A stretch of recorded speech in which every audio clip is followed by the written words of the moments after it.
Quando é que esse dinheiro volta? Não volta nunca. Deixa eu passar aqui para o nosso próximo tópico da pauta, que é o seguinte, a história da escala 6x1. O número de parlamentares que assinaram a proposta de emenda à Constituição, que quer pôr fim à escala de trabalho 6x1, até agora é de 134, conforme divulgado pela assessoria da deputada Érica Hilton, a idealizadora da proposta. Do total de assinaturas, 80 são de parlamentares do PSOL e do PT. O Ministério do Trabalho e Emprego defendeu, nesta segunda-feira, o fim da escala 6x1, na qual se trabalha 6 dias e descansa 1. E defendeu que seja negociada diretamente essa proposta entre empresas e trabalhadores, por meio de convenções e acordos coletivos. E sobre isso, nós temos aqui um vídeo de um trecho de uma entrevista da deputada Érica Hilton à Globo News, em que ela enfrenta o questionamento do jornalista Gerson Camarote. Ela responde a uma pergunta do Gerson Camarote. Vamos ver. Para pegar esse exemplo, a senhora tem um estudo sobre viabilidade, quanto isso custaria o encarecimento de medicamentos, porque, de fato, se tem que colocar mais pessoas para trabalhar e manter aquela farmácia aberta, isso tem um custo. Eu queria saber da senhora qual foi o estudo feito para a apresentação desse projeto. Camarote, nós não temos um estudo tão específico como esse. Rodrigo Constantino, começa contigo. Consta. Voz grossa que tem essa senhora. Olha, vamos lá, né? Isso é populismo puro. É demagogia na veia, Brau. Eu hoje até brinquei no X, né, no Twitter, que está censurado para os brasileiros, a menos que usem VPN, eles não vão ter acesso. Mas eu coloquei assim, puxa, gente, por que parar, então, em 4 e 3? 4 dias de trabalho e 3 de descanso. Por que não 5 dias de descanso? Opa, peraí, deixa eu ir mais longe ainda. Por que não inverter 6 e 1? Trabalha um dia, descansa 6. É óbvio que quando a gente coloca dessa forma debochada, a turma entende que tem custos, que tem consequências. Ficar dando canetada no mercado de trabalho. Por exemplo, o salário mínimo. Por que não coloca 5 mil reais para todo mundo? Para ter uma vida digna. Porque já temos com esse, que aí está aí toda essa divisão das conquistas trabalhistas, 30% na informalidade e 10% desempregado, grosso modo. Então, é óbvio que não funciona assim. O economista Modigliani dizia, divide a pizza em 16 pedaços em vez de 12, que eu estou com fome. A pizza tem o mesmo tamanho. Né? Então, essa turma tem que entender que o trabalhador americano, que recebe 5 vezes mais na média que o brasileiro, porque é 5 vezes mais produtivo, ele não tem férias remuneradas. Se ele parar de trabalhar, ele não ganha. Ele não tem vale refeição, vale alimentação, vale transporte, vale sei lá o que mais. É a lei de mercado. Agora, por trás dessa proposta tem a premissa marxista de que o patrão é um explorador e o trabalhador é um explorado e o Estado é o salvador da pátria. Os sindicatos vão salvar. Eu pergunto aos nossos telespectadores, já viram algum projeto do PSOL razoável? É tudo lixo puro, é tudo demagogia barata e comunismo, na veia. Então esse projeto é asqueroso, é terrível. Ele vai gerar consequências graves para a economia, está na contramão do que precisamos, que é mais liberdade econômica para os trabalhadores negociarem livremente com os patrões. Quem quer trabalhar, trabalha. Isso é meio PEC dos vagabundos cá entre nós. Né? Eu estou num país aqui que valoriza o trabalho. Não tem essa conversa de achar que... É que o brasileiro confunde emprego com trabalho, diploma com conhecimento, e por aí vai. Né? Aí está onde está. Está na M, né? Sendo destruído uma vez mais pelo petismo, que as elites fizeram ela, o Armínio Fraga, a Helena Landau, o João Amoedo, né? Veja, a Tabata Amaral vai votar a favor, pelo visto. Né? A Tabata. E é porque ela trabalha pouco mesmo, e já está agora, foi selecionada para um curso no exterior, né? Nova York, nunca é Havana, nunca é Venezuela, impressionante. Mas ela e o namorado foram selecionados, é muita coincidência, gente. Essas coisas acontecem de vez em quando. Mas assim... Quem não trabalha querendo dar pitaco na vida de quem trabalha. Deixa o trabalhador em paz que ele vai longe. E o senhor deputado, qual a análise dessa proposta? E será que ela tem ambiente para avançar na Câmara, daquilo que o senhor ouviu por aí, junto aos colegas? Será que vai conseguir avançar essa PEC?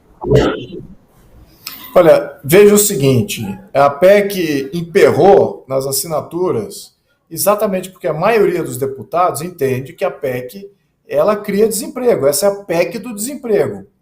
Então, ela nem é PEC ainda. Então, por que a gente está discutindo ela? Isso é que a gente deveria estar perguntando. Eles começaram a jogar para a mídia tradicional, empurrar essa pauta, exatamente porque eles emperraram nas assinaturas. Esse é um ponto. Então, eles não tinham aderência parlamentar, eles contam com a opinião pública desinformada para cobrarem dos deputados a assinatura. Então, esse é o primeiro ponto. Segundo ponto, tem um ponto político aqui. Eles estão reativando uma base antiga da esquerda. A esquerda perdeu avassaladoramente agora nas últimas eleições, perdeu de novo na questão norte-americana, e essa questão de horário de trabalho, leis trabalhistas, isso é uma tentativa de reconexão da esquerda com a sua própria base. Está reativado, agora estão todos aí reativados, querendo cobrando os deputados, é isso aí, a esquerda vem forte, nós somos a favor das leis trabalhistas, o pessoal da direita é o pessoal contra, que vai destruir tudo, destruir emprego. Então, eles estão resgatando narrativas antigas. Então, tem para reativar a base, para reunir a base. Eu não acho que estão tendo muito sucesso, não, para ser sincero, porque eu já vi cobranças muito mais draconianas vindo da esquerda no passado, está muito brando. Então, eles estão tentando, mas não estão conseguindo. E claro que você tem uma terceira parte política, que é o seguinte: o governo está à beira da necessidade de extrema urgência, que já ultrapassou o tempo, de cortar gastos. E esse governo não é um governo que corta gastos, é um governo que gasta. Então, esse projeto vem para fazer como se fosse uma divergência aqui, ou criar uma atenção para um outro tema, que não seja o tema de corte de gastos, que eles têm que fazer. E certamente não irão fazer. Eu não confio no governo para cortar gastos, eu confio no governo em gerar crise e depois dizer que a crise não é culpa dele. Isso a gente sempre viu a esquerda fazendo em todos os momentos. Se o governo estivesse de fato querendo cortar gastos, lembrando, já estamos aí com um rombo recorde de centenas de bilhão de real. Temos também um endividamento recorde, que está batendo praticamente, está batendo 80% do PIB, mas com juros altos, isso aí o impacto é como se tivesse já 100% de PIB, o juro a metade. Então, nós estamos aí com um problema grave macroeconômico, eles não estão encarando isso de uma maneira responsável, então começar a reativar a base com temas antigos, com relação à reforma trabalhista. Já eles vão começar a defender a Previdência, que é o maior causador desses rombos. Aí eles não vamos defender a Previdência para todos. Então, tudo errado. Nós temos que encarar esses problemas de frente, temos que fazer grandes reformas no nosso sistema político, porque ele foi armado para não ser solúvel, ele foi armado para ser insolvente e gerar crise recorrente, exatamente porque não foi pessoas responsáveis e só demagogos que fizeram o Estado brasileiro. Então a gente precisa fazer reforma profunda assim para que a gente tenha sobrevida. O governo não está atendendo isso, vai tapar o sol com a peneira, jogar essas medidas aí políticas de momento. É assim que eu vejo essa PEC. Ela, por si só, em termos do que significa, na minha opinião, significa aquilo que eu falei no início. Entrando um pouquinho mais no detalhe, a PEC do desemprego. No minuto que você causa uma garantia do governo de como é que você deve gerir a relação de trabalho, você cria um custo, ou para o empresário ou para o empregado. Um dos dois vai sair perdendo. Não é que os dois vão sair ganhando, é um dos dois que vão sair perdendo. E nesse caso, os dois saem perdendo, porque ela aumenta custos e ela inibe o empresário a gerar mais emprego. E o que geralmente gera ganhos reais, não só de salário, mas também de oportunidades, são empresários investindo. E quando eu falo empresário, não é grandes empresários, não. Eu estou falando de pequenos e médios empresários que resolvem tirar a sua poupança e investir em um projetinho pequeno que vai empregar ali 2 ou 3 pessoas. Esse é o maior empregador do Brasil. E quando você fala para esse maior empregador do Brasil, olha, agora o seu trabalhador não vai trabalhar tanto assim, você vai dar dinheiro para ele, e da sua poupança, que você tirou da sua poupança para fazer o seu pequeno negócio, você vai entregar para ele, mas ele não vai aparecer para trabalhar tanto assim quanto você imagina. Então assim, poxa, então eu não vou nem investir, então eu nem vou criar essa oportunidade de emprego. Veja como é que funciona, é muito mais direto esse impacto no empresariado que, de fato, investe para sobreviver. Lembrando, são pequenos e médios empresários que estão investindo. Os grandes empresários pararam de investir, porque já estão fazendo a leitura do governo, é um governo perdulário, não sabe equilibrar contas e é completamente aparelhado de corrupto, de criminoso. Então, com um governo assim, os grandes empresários fazem, peraí, eu vou investir centenas de milhares de reais, ou até mesmo bilhões de reais, com esse tipo de governo? De jeito nenhum. Com garantia zero que o STF vai vir intervindo, que eles vão mexer na questão tributária, quando é que esse dinheiro volta? Não volta nunca. Então, os grandes empresários já estão desinvestindo. Então, são os pequenos e médios empresários agora vão ter um incentivo para não investir. É isso que está acontecendo. Então, essa PEC é um absurdo.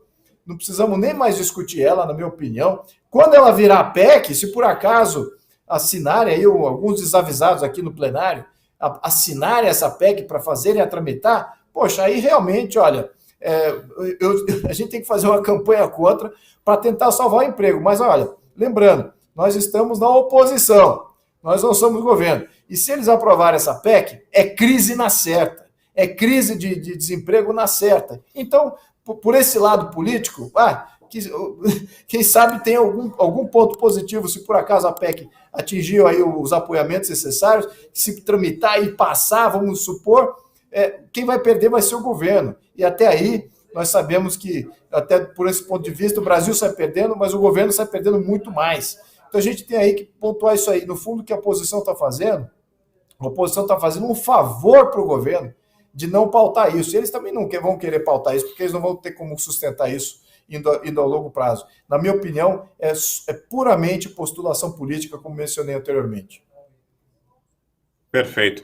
Fabi, vou ficar te devendo essa, porque o senador Plínio Valério já está aqui conectado com a gente para tratar de um outro assunto, que é o seguinte: o projeto proposto pela CPI das ONGs está aguardando votação, PL 6047, que exige discriminação detalhada das despesas, remuneração dos agentes e aplicação desses recursos em benefício das comunidades indígenas, ribeirinhas e conservação da floresta. E o senador Plínio Valério, que liderou a CPI das ONGs, está aqui conosco no Bradock Show para falar mais sobre isso. Senador, em primeiro lugar, obrigado, pela presença. Boa noite. Explica para a gente em detalhes do que trata esse projeto, qual o objetivo. Bem-vindo. Boa noite, Vitor, Constantino, a Fabi e o Dom aí. Boa noite. Antes tem que citar mais uma falha, uma distorção do que acontece no país. Toda CPI acaba em pizza. Por quê? Porque você faz um documento, você manda para as autoridades, para o Procuradoria-Geral da União, e não anda, e ninguém faz nada. No próprio Senado, esse projeto que você está falando, nós apresentamos 12 projetos. O principal dele é dar transparência a esse conluio, dinheiro estrangeiro para as ONGs. E não anda no próprio Senado. Está lá parado. Eu tenho que estar para o ano indo de um em um, presidente pedindo para reunir. O que a gente quer é dar transparência a essa coisa maluca que já ninguém suporta mais. Hoje eu conversei com indígenas que vieram comigo atrás de água potável, poço artesiano, que dá para construir um com 15 mil reais. Então a gente quer transparência, porque a gente tentou saber de onde vem, quem recebe esse dinheiro, de onde vem, não tem. O Banco Central não controla, o Banco do Brasil não sabe, o Ministério, o Itamaraty também não sabe. Então a gente quer o mínimo possível, que é transparência nessa transação, que ninguém quer, eles não querem essa transparência. Então, a gente vai insistir nisso, mas eu tenho que lhe dizer também, o parlamento tem uma culpa tremenda. Ora, a gente tem 12 projetos, completou um ano de CPI, nenhum projeto andou, nenhum só projeto andou. E o Procurador-Geral da União, que eu vou com ele para a semana, para saber o que ele fez com o que a gente denunciou. É lamentável, eu podia estar falando dos projetos aqui e estou falando novamente de uma falha nisso que está andando, que estão fazendo. E é importante a gente dizer isso, acabar com essa história de que acaba em pizza, ou então dizer por que acaba em pizza, porque fica todo mundo já com a Coca-Cola com gelo esperando a gente finalizar e mandar o relatório. Fabi, queria te ouvir sobre esse texto, acha bem-vinda a proposta, se tiver pergunta para o senador, pode emendar também, vai lá. Boa noite, senador. A gente vê exatamente isso, né? Como os meios de ação no Brasil estão dominados. Na verdade, é essa a constatação. A gente vê que existe um trabalho, existe gente que quer fazer o correto, o justo, o ético, o moral, como essa pauta aí das ONGs. Mas, infelizmente, tem aquele Estado, né, que fica lá e é alimentado principalmente agora por esse governo Lula. o senhor vê a possibilidade real mesmo de primeiro essa CPI ir para frente, depois, né, quando tiver esse relatório, que a gente até já sabe o que vai trazer, coisas horripilantes, né? Que quem não sabe vai ficar sabendo. Isso é muito bom para pautar o debate público. Mas o senhor enxerga aí Polícia Federal e outras instituições agindo finalmente contra essas ONGs, se assim tiver algum crime ali previsto? Fabi, o relatório foi muito bem feito pelo senador Márcio Bittar. O relatório é uma peça importantíssima que vai ficar na história. A gente imprimiu, a gente manda para todo mundo, está distribuindo nas universidades, está distribuindo nas bibliotecas, a gente está botando esse relatório que existe, está lá para quem quiser. Agora, eu tenho que manter a esperança, mas antes da esperança tem que vir a cobrança, ou então dizer de quem é a culpa, porque a CPI não anda neste país. Então, a gente tem que apontar dedo mesmo. A gente tem que ir com o procurador, dar um tempo, saber se vai fazer alguma coisa, e mostrar para o senador e para o Senado que a culpa, no momento, é do Senado. Esse projeto poderia ter sido aprovado. A gente precisa saber. Vamos te dar um exemplo. A ONG, que a Marina Silva é conselheira honorária, está lá no nosso relatório, recebeu 14 milhões e pouco. Gastou com ela própria para fazer o projeto que ela captou dinheiro para executar, 6 milhões e 800. E mais 2, mais 3 com viagens, mais 1 com não sei o quê. 20% que restam é para fazer treinamento no meio do mato, que é para fazer a cabeça do pessoal. Estou te dando um exemplo. As 6 ONGs investigadas por nós, 6 investigadas por nós, arrecadaram, eles reconhecem, está na transparência, 2 bilhões e 300 milhões de reais. 6 só. Isso que eles reconhecem, o que não vem por baixo do pano. Então, sabe, é um negócio terrível que desanima. E esse poder paralelo das ONGs, elas se equiparam ao narcotráfico. Só que o narcotráfico usa da violência, né? E esse pessoal usa da influência, usa do aparelhamento. Agora, eles não seriam também, não teriam esse poder todo, se não tivesse parte do judiciário também aparelhado e mancomunado. Eles só têm força porque parte do judiciário está lá. Pega um pessoal da vida, uma ONGzinha, Constantino, equivalente a um pessoal, uma ONGzinha de merda. Ele recorre ao juiz de plantão, ao procurador, e ele dá liminar. Tem laudo antropológico, o cara que deu laudo, encomendado pela FUNAI, claro, gente do próprio ONG, dizendo que voaram, mas não encontraram determinada área, não encontraram indício indígena. Mas descendo, encontraram um casco de jabuti.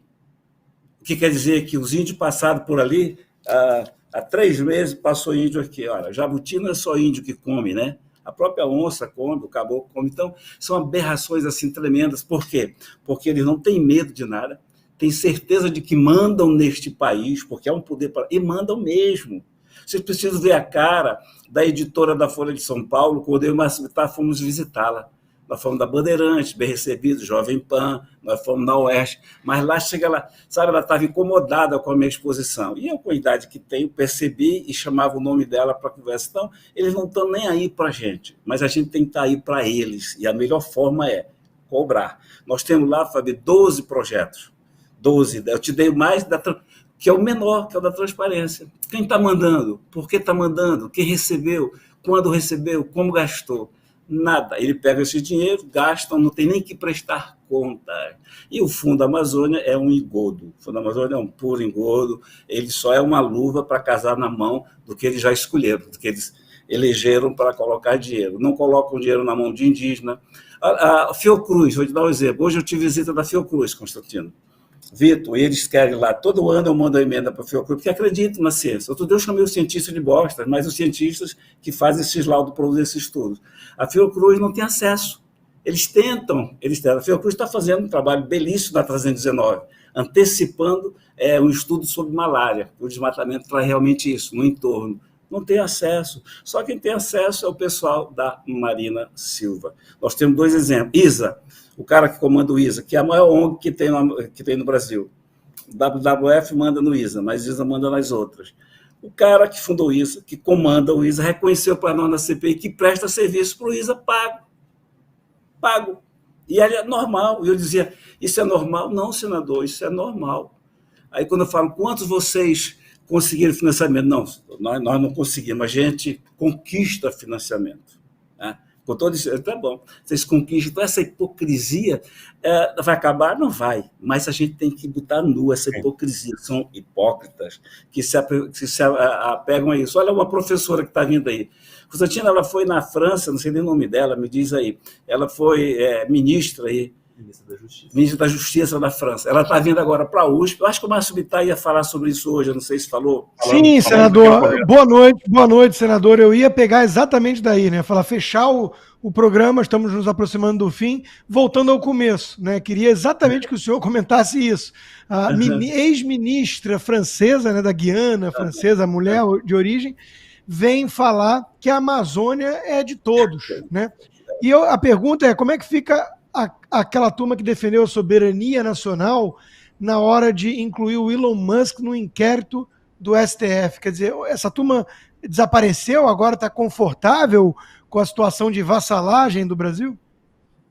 Traduzindo, por hipocrisia, né? Eles entram querendo defender a soberania quando eles entregam, é um entreguismo a toda prova. Esse pessoal não tem sentimento de soberania. Por quê? Porque eles são aqueles que ficam todo epavonados, né? A Guajajara com aquele traje. Olha, quem está aí no exterior, índio aqui não usa aquele traje não, tá? Aquilo é nos filmes de cowboy norte-americano, não usam não. Então, epavonam todo. Eu chamo do complexo do colonizado, né? O colonizado, tudo do outro é melhor. E quando ele vai ao baile do imperador, ele pensa que pertence à corte. Ele foi chamado só para tirar foto. Então, é pura hipocrisia. A USP, com dinheiro público, vai pagar essa mulher para depois jogar contra a gente. Agora, veja bem, eu uso até de forma irônica, mas vale a pena usar. O Macron, essa mulher, cara, foram incapazes de preservar a igreja de Notre Dame. Não preservaram, queimou, então pediu ajuda. E agora quer defender que a gente está queimando a Amazônia. Se pudesse, o horário permitir, eu diria o que eu penso deles. Mas eu acho que eu ainda sou eu tenho que manter um pouquinho da postura para não dizer o que eu penso dessa gente. Eu acho que eu estava multado também. Oi. Mas, senador, queria parabenizá-lo pelo trabalho e também por defender, estar do lado certo da defesa do nosso país, porque, de fato, esse é o grande desafio que nós, como civilização brasileira nascente agora, teremos que enfrentar. É a reconquista do país. Está patente que nós entregamos boa parte do país. Agora, com relação a esses projetos que o senhor disse que tem, que são importantes, onde o senhor vê o gargalo? O tema dos projetos, eles são aderentes, ou seja, existe maioria no Senado e Câmara para aprová-los? Ou você vê os presidentes de Senado e Câmara como sendo os grandes empecilhos, impedidores desses projetos? Obrigado, senador. Duas partes. Boa noite. Duas partes. Clima tem para o Senado, para o senador aprovar, mas quem manda é o presidente. O presidente do Itapipoca, do Flamengo, do Vasco, faz o que quer. Então, esse regime presidencialista, o Rodrigo Pacheco, ninguém pode esperar nada nesse sentido. E se o Davi for assumir, é a mesma coisa, é 6 por meia dúzia. Então, os presidentes é que travam. Antes de encerrar, Vitor, a minha participação, deixa eu citar agora o caso do petróleo no Amapá. O IBAMA, que foi instado a se posicionar, está esperando o estudo que o Greenpeace está fazendo. Ou seja, é o tempo necessário para o Greenpeace deslocar aquele coral que eles encontraram lá na foz da Amazônia. Eles vão agora deslocar o coral do Greenpeace, que se inventou, lá para perto do Amapá. Agora, veja só, é como se você mandasse macaco tomar conta de Bananal. Nós estamos entregando para o Greenpeace a opinião final sobre a exploração do petróleo no Amapá, gente. Se isso não for entreguismo, é pior do que isso. Então, Dom, se fosse votado, não tem problema, passaria tranquilamente. Agora, vão pautar? Vamos pautar? Então, a gente está realmente num descrédito total. O Senado da República hoje está ladeira abaixo. E a gente precisa fazer algo. E esse algo é reclamar, cara. É dizer que nem todos os dedos da minha mão são iguais, né? 5 dedos são 5 dedos diferentes. Clima tem, mas boa vontade dos presidentes, não.